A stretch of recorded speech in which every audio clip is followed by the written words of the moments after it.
День матери. Расскажите, что бы вы хотели пожелать своей маме и за что поблагодарить? Что я хочу пожелать? Мада харштамах нику бафитиштам. Кот фандарс фандна канама тарсана бафитиштам. С фанда дуния харштадар курамышам. Кусарба харшам намада нафта. Вот тарсана бафитиштам. Я хотела поблагодарить ее за терпение с такой дочкой и сказать ей, что я очень сильно ее люблю и желаю ей всего самого теплого, чистого и светлого.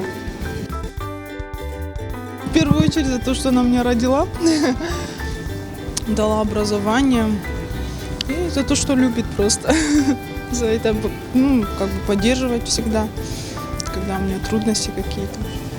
Поблагодарить за все, за то, что они мне дали, воспитали, а пожелать самое главное, наверное, здоровья. Чтобы она всегда улыбалась и радовалась. Я благодарю свою маму за то, что я родился, за то, что она меня так хорошо воспитала. Но я так думаю, она самая красивая и самая лучшая. Здоровья ей, счастья, чтобы она жила долго, счастливо. Пожелать маме я хочу здоровья. Я не знаю, что еще пожелать. Всего, что она себе желает. Всего-всего. Я ее хотела бы поблагодарить за то, что она меня воспитывала и взамен ничего не требовала.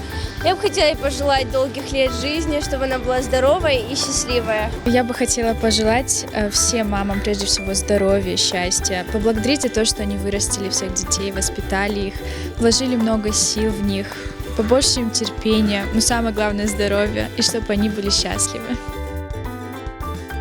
Хочу всем матерям нашей республики пожелать, не только республики, всей России, всего мира здоровья, прежде всего, счастья, удачи, благополучия, и чтобы всегда они ходили с высоко поднятой головой благодаря своим детям.